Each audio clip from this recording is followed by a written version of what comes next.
जय जोहार, नमस्कार। दैनिक छत्तीसगढ़ चैनल देख रहे हैं आप और छत्तीसगढ़ प्रदेश की आज की तमाम सभी महत्वपूर्ण बड़ी खबरों की शुरुआत सर्वप्रथम आज की पहली बड़ी खबर के साथ। छत्तीसगढ़ राज्य सरकार ने मितानिनों के मानदेय में वृद्धि की बड़ी घोषणा की है। दरअसल बात करें तो मितानिनों के प्रतिमाह मानदेय में मंत्रालय ने वृद्धि का फैसला किया है। मुख्यमंत्री भूपेश बघेल ने ट्वीट करके इस बात की जानकारी दी है। सीएम ने अपने ट्विटर हैंडल पर लिखा है कि मितानिनों को पूर्व में दी जा रही प्रोत्साहन राशि के अतिरिक्त मितानिन कल्याण योजना के अंतर्गत 2200 रुपए की राशि का प्रतिमाह 1 अप्रैल 2023 से मानदेय में वृद्धि करने की स्वीकृति प्रदान कर दी गई है। इधर बात करें तो यहाँ पर जो है मितानिनों के प्रोत्साहन राशि के साथ साथ मानदेय में भी वृद्धि की गई है। मुख्यमंत्री भूपेश बघेल के निर्देश पर लोक स्वास्थ्य एवं परिवार कल्याण विभाग के अंतर्गत विभिन्न योजनाओं के क्रियान्वयन में सहयोग प्रदान करने वाली मितानिनों के हित में राज्य सरकार द्वारा महत्वपूर्ण फैसला किया गया है। सड़कों पर मवेशी को लेकर के हाई कोर्ट ने स्थानीय प्रशासन व नेशनल हाईवे से जवाब तलब किया है। दरअसल प्रदेश की सड़कों पर मवेशियों के जमावड़े और लगातार हो रही दुर्घटनाओं को लेकर के हाई कोर्ट की चिंता और सख्ती सामने आ रही है। कोर्ट ने राष्ट्रीय राजमार्ग के अफसरों के अलावा कलेक्टर व निगम आयुक्त को नोटिस जारी करके जवाब तलब किया है। नाराज कोर्ट ने कहा है कि 24 घंटे सड़कों पर मवेशी नजर आते हैं। सड़क दुर्घटनाओं की आशंकाएं भी लगातार बनी रहती हैं। कोर्ट ने ये भी कहा है कि बिलासपुर की सड़कों पर घूमकर देखा तो स्थितियां बेहद खराब मिली। राष्ट्रीय राजमार्ग पर रात के समय बड़ी संख्या में मवेशियों के जमावड़े रहते हैं। तेज रफ्तार भारी वाहनों की चपेट में आकर मवेशियों की मौत भी हो रही है। इधर रायगढ़, कोरबा, अंबिकापुर के अलावा बिलासपुर के राष्ट्रीय राजमार्ग पर प्रतिदिन गौवंश की मौत हो रही है। छत्तीसगढ़ हाईकोर्ट ने इस मामले को स्वतः संज्ञान में लेते हुए जनहित याचिका के रूप में स्वीकार करके सुनवाई प्रारंभ की है। राज्य सरकार के अलावा स्थानीय प्रशासन को प्रमुख पक्षकार बनाया गया है। छत्तीसगढ़ हाईकोर्ट की डिवीजन बेंच में जनहित याचिका पर सुनवाई हुई है। बेंच में मवेशियों के सड़कों पर विचरण करने की गंभीरता से लिया है। हिंदूवादी संगठन पुलिस के खिलाफ अब आक्रोश रैली निकालने वाले हैं। बिलासपुर से खबर, जहां लव जिहाद का आरोप लगा करके थाने का घेराव किया गया। केस दर्ज करने के चलते नाराजगी जो है निकलकर सामने आ रही है। बिलासपुर में हिंदूवादी संगठनों ने 13 जुलाई को जन आक्रोश रैली निकालने का ऐलान किया है। नेताओं का आरोप है कि बीते दिनों उन्होंने लव जिहाद का आरोप विरोध करते हुए तोरवा थाने का घेराव कर दिया था, जिसके बाद पुलिस ने उनके खिलाफ केस दर्ज किया है। पदाधिकारी इस केस को खत्म करने की मांग कर रहे हैं। दरअसल तोरवा के पटेल मोहल्ला निवासी रेलकर्मी की 19 वर्षीय युवती अन्नपूर्णा विहार कॉलोनी निवासी आफताब हुसैन के साथ भागकर चली गई थी और इस मामले में 1 जुलाई को युवती के पिता और परिजन सहित हिंदूवादी संगठन तोरवा थाने का घेराव करने पहुंचे थे। उनका आरोप था कि युवक उनकी बहन और मां यह जानते हुए भी कि दोनों अलग अलग धर्म से है, फिर भी दोनों ने धर्मावलंबियों के बीच दुर्भावना फैलाने की कोशिश की। उन्होंने इस घटना की वीडियो रिकॉर्डिंग भी पुलिस को दी थी। वहीं बात करें तो युवती के बयान के बाद से पुलिस ने अब एफआईआर दर्ज की है। दरअसल दूसरी तरफ बात करें तो पुलिस ने सक्रियता दिखाते हुए युवक और युवती को बरामद किया है। ऐसे में थाने लाने के बाद उनका अलग अलग बयान दर्ज किया गया, जिसमें युवती ने अपनी मर्जी से युवक के साथ जाने की बातचीत कही थी। युवती के इस बयान के बाद से ही पुलिस ने थाने का घेराव कर हंगामा मचाने वालों के खिलाफ शासकीय कार्य में बाधा डालने सहित अन्य धाराओं के खिलाफ केस दर्ज किया है और इसी केस दर्ज करने के खिलाफ जो है आक्रोश रैली का आयोजन हिंदूवादी संगठन के द्वारा होने वाला है। और अब खबर आ रही है कोरबा से, जहां 125 मीटर ऊंची चिमनी को धराशायी किया गया। विस्फोटक लगा करके चंद सेकंड में ही इस जो है चिमनी को जमींदोज किया गया। 2020 में सीएसईबी का पावर प्लांट बंद कर दिया गया था और ये सीएसईबी का ही चिमनी है। दरअसल छत्तीसगढ़ राज्य विद्युत उत्पादन कंपनी के बंद हो चुके कोरबा पूर्व संयंत्र की 45 साल पुरानी 120 मेगावाट की दोनों इकाइयों की 125 मीटर ऊंची चिमनी को जमींदोज कर दिया गया। विस्फोटक से ये चिमनी कुछ ही सेकंड्स में धराशायी हो गई। 50-50 मेगावाट की 4 संयंत्र की चिमनी को अब गिराने की तैयारी शुरू हो चुकी है। 70 के दशक में इस पावर प्लांट को स्थापित किया गया था। इसे वर्ष 2020 में बंद कर दिया गया था। रेलवे का एक बार फिर से मेगा ब्लॉक सामने आ रहा है, जिसकी वजह से 9 ट्रेनों को कैंसिल किया जा चुका है। दुर्ग भिलाई रोड पर लगातार ओवरब्रिज पर बन रहे गर्डर लॉन्चिंग की वजह से 16 से लेकर 20 जुलाई तक ट्रेनें रद्द रहने वाली हैं। रायपुर रेल मंडल के दुर्ग भिलाई नगर के बीच ओवरब्रिज का गर्डर लॉन्चिंग किया जाना है और इसके कारण छत्तीसगढ़ से होकर गुजरने वाली कुल 9 ट्रेनों को 16 और 17 जुलाई को कैंसिल कर दिया गया है। वहीं रूट पर चलने वाली लंबी दूरी की 8 ट्रेनें घंटों देरी से चलने वाली है, जबकि एक ट्रेन परिवर्तित मार्ग से चलाई जाएगी। रेलवे की ओर से इंफ्रास्ट्रक्चर डेवलपमेंट के लिए दक्षिण पूर्व मध्य रेलवे में लगातार काम किया जा रहा है। दुर्ग भिलाई के बीच अगर बात करें तो नगर के बीच जो है ओवरब्रिज पर 17 से लेकर के 19 जुलाई को गर्डर लॉन्चिंग का काम होगा, जो कि 17 जुलाई की रात 1 बजे से सुबह 6:40 तक होगा। इसी तरह 19 जुलाई को भी इसी प्रकार का काम किया जाना है। महापौर के खिलाफ बीजेपी पार्षद अविश्वास प्रस्ताव लाने वाले हैं। खबर जगदलपुर से, जहां स्थानीय मुद्दों को लेकर के जगदलपुर, चित्रकूट और बस्तर विधानसभा में भाजपा अपना प्रदर्शन करने वाली है। छत्तीसगढ़ के बस्तर जिले में भाजपा 14 जुलाई से लेकर के 20 जुलाई तक आम जनता से जुड़े मुद्दों को लेकर सरकार के खिलाफ हल्ला बोलेगी। इसके अलावा जगदलपुर, बस्तर और चित्रकूट विधानसभा में भाजपा के कार्यकर्ता अलग अलग दिन प्रदर्शन करने वाले हैं। इसके अलावा भी जगदलपुर नगर निगम की महापौर के खिलाफ भाजपा के पार्षद अविश्वास प्रस्ताव लाएंगे। बीजेपी के इस आयोजन को लेकर जगदलपुर के बीजेपी कार्यालय में तीनों विधानसभाओं की कोर कमेटी की बैठक भी संपन्न हो गई है। इस बैठक में जगदलपुर, चित्रकूट और बस्तर विधानसभा की कोर कमेटी के नेता मौजूद थे। सरकार के खिलाफ आंदोलन करने के लिए एक नई रणनीति बनाई गई, जिसमें 14 जुलाई से लेकर 20 जुलाई तक आम जनता से जुड़े स्थानीय मुद्दों पर घेराव, आंदोलन, विरोध प्रदर्शन करने की रणनीति बनाई गई। राष्ट्रीय सड़क सुरक्षा लघु फिल्म महोत्सव का आयोजन होने वाला है और सर्वश्रेष्ठ फिल्म को तकरीबन 80,000 रुपए का इनाम मिलेगा। 26 जुलाई तक कोई भी व्यक्ति इसके लिए पंजीयन कर सकता है। दरअसल अगर आपको फोटोग्राफी या फिर वीडियोग्राफी का शौक है तो बेहतर तरीके से कैमरा संभाल अगर आप लेते हैं तो आपके में क्रिएटिव सोच रखते हैं तो आप 2 मिनट की एक शॉर्ट फिल्म बना करके 80,000 रुपए तक का इनाम जीत सकते हैं, क्योंकि इन लघु फिल्म को अलग अलग कैटेगरी में राज्य सरकार द्वारा पुरस्कृत किया जाएगा। प्रतियोगिता में भाग लेने के लिए ऑनलाइन पंजीयन 5 जुलाई से शुरू हो चुका है।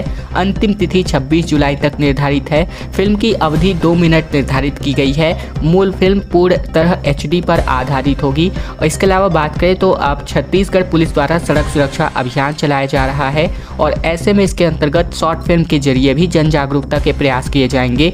इसके लिए प्रदेश के रचनाधर्मी लोगों को सड़क सुरक्षा पर शॉर्ट फिल्म बनाने के लिए प्रेरित करते हुए राष्ट्रीय सड़क सुरक्षा लघु फिल्म महोत्सव 2023 के अंतर्गत प्रविष्टियां आमंत्रित करी जा रही हैं।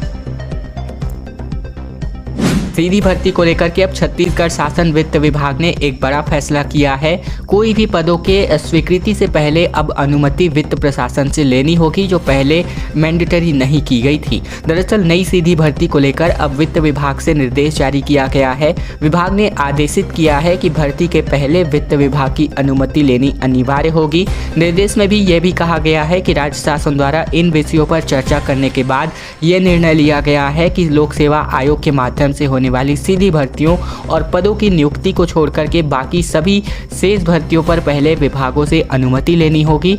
विभाग ने निर्देश जारी करके कहा है कि अभी तक जितनी भी भर्तियों पर विज्ञापन जारी हो चुका है उनकी कार्यवाही नियमानुसार जारी रहेगी और इन प्रक्रियाओं में वित्त विभाग की अलग से अनुमति नहीं लेनी होगी। आदेश में यह भी कहा गया है कि केंद्रीय योजनाओं द्वारा होने वाली भर्तियों, जिन्हें केंद्रीय बजट 2022-23 में समाप्त कर दिया गया था, जिन पदों पर पहले से अनुमति दे दी गई थी, उन पर दोबारा भर्ती के लिए फिर से आदेश जारी किया जाएगा। और अब खबर आ रही है छत्तीसगढ़ के जसपुर जिले से, जहां पर गांवों में हाथियों का दहशत लगातार बढ़ता जा रहा है। दहशत के मारे किसान खेत पर भी नहीं जा पा रहे हैं, कुछ करीब जाकर के तस्वीरें खिंचाने में व्यस्त हैं। दरअसल छत्तीसगढ़ के जसपुर जिले के रिहायशी इलाकों में इन दिनों हाथियों के पहुंचने की वजह से ग्रामीणों में काफ़ी दहशत का माहौल है। एक हाथी खेतों के आसपास विचरण करते देखा जा सकता है, तो वहीं हाथियों का दल जंगलों की ओर से आता हुआ प्रतीत हो रहा है। इससे भयभीत होकर के किसान खेतों में काम करने नहीं जा पा रहे हैं। ये मामला पत्थलगांव वन परिक्षेत्र के मुड़ापाड़ा गांव का है। इसके अलावा मिली जानकारी के अनुसार पत्थलगांव वन परिक्षेत्र में एक हाथी घूम रहा है। इससे ग्रामीण डरे हुए हैं, खेतों में काम करने के लिए भी नहीं जा पा रहे हैं। सूचना मिलने के बाद मौके पर पहुंची वन विभाग की टीम ने वहां से भगाने पर जुटी हुई है, लेकिन अभी तक कोई भी यहां पर ठोस कदम जो है नहीं उठाए गए हैं। सब्जियों ने लगातार अब अपनी सेंचुरी लगानी शुरू कर दी है। टमाटर ही नहीं बल्कि सब्जियों के दाम भी लगातार बढ़ते जा रहे हैं और थोक में ही इनकी कीमतें आसमान छू रही हैं। सब्जियों के दामों में आग लग चुकी है। रसोई गैस का जायका केवल टमाटर ही नहीं बल्कि आधा दर्जन से भी ज़्यादा ऐसी सब्जियां हैं जो 100 रुपये से ज़्यादा में बिक रही हैं। इसके अलावा बात करें तो यहाँ पर जो जीवन यापन है वो इसकी वजह से बिगड़ा हुआ है। दरअसल आवक में कमी का हवाला देकर के थोक बोली की शुरुआत ही महंगी होना जो है इसका मुख्य वजह बताया जा रहा है। बीते दिन की बात करें तो यहाँ पर जो है सब्जी मंडियों में नीलामी का हिस्सा हमारी टीम बनी, जहाँ ये पता चला कि नीलामी में ही टमाटर 100 रुपये के करीब रहा और ऐसी ही सब्जियाँ अगर रही थी जिनका बोली बढ़ते बढ़ते बेकाबू नजर आई। जाहिर है कि थोक के दाम का पूरा असर खुदरा कारोबारियों पर भी हो रहा है, जिसकी वजह से सब्जियाँ पहुँच से बाहर होती जा रही हैं। इसके अलावा बात करें तो टमाटर की कीमतें बढ़ी हुई हैं, जिसकी वजह से अन्य सब्जियों की कीमतें भी थोक व्यापारियों के द्वारा पहले से ही बढ़ाकर बेची जा रही हैं। छत्तीसगढ़ के 50 लाख घरों पर कांग्रेस पहुंचने वाली है। भूपेश है तो भरोसा है अभियान चला करके युवा कांग्रेसी डोर टू डोर सरकारी योजनाओं की जानकारी देने पहुंचने वाले हैं। दरअसल भाजपा एक तरफ जहां चुनाव के मिशन मोड पर लगी हुई है तो वहीं कांग्रेस भी अब एक्टिव मोड पर नजर आ रही है। सियासत के ग्राउंड जीरो पर कांग्रेस नेता अब निकलने वाले हैं। वहीं अभियान चलाया जाएगा। अभियान को भूपेश है तो भरोसा है नाम दिया जाएगा। इस अभियान के तहत यूथ कांग्रेस के कार्यकर्ता 50 लाख से अधिक घरों में डोर टू डोर जाकर के सरकार की योजनाओं का प्रचार प्रसार करेंगे। इसे लेकर के रायपुर के युवा कांग्रेस नेताओं ने प्रेस कॉन्फ्रेंस भी ली है। यूथ कांग्रेस के प्रदेश अध्यक्ष आकाश शर्मा के मुताबिक इसी महीने से सभी 90 विधानसभाओं में इस अभियान की शुरुआत होगी। लोगों के घरों घरों पर जा करके सरकार की योजनाओं के बारे में पम्पलेट चिपकाए जाएंगे। साथ ही हितग्राही पंजीकरण फॉर्म पर ऑफलाइन एवं ऑनलाइन जनता की जानकारी भी ली जाएगी। अगर लोगों को सरकारी योजनाओं को लेकर किसी भी तरह की समस्याएं आ रही हैं तो उसे भी दूर करने के लिए उसकी जानकारी शासन को दी जाएगी। भाजपा कांग्रेस के बीच में सच्चा तू झूठा मैं का खेल जो है लगातार बढ़ता जा रहा है। दोनों दल आपस में भिड़े हुए हैं। कांग्रेस ने कहा कि भाजपा महापापी है, जबकि बीजेपी ने पूछा कि 600 करोड़ के चावल का हिसाब कहाँ है। दरअसल छत्तीसगढ़ के प्रमुख राजनीतिक दल भारतीय जनता पार्टी और कांग्रेस के बीच अब सियासी रस्साकसी का दौर जारी है।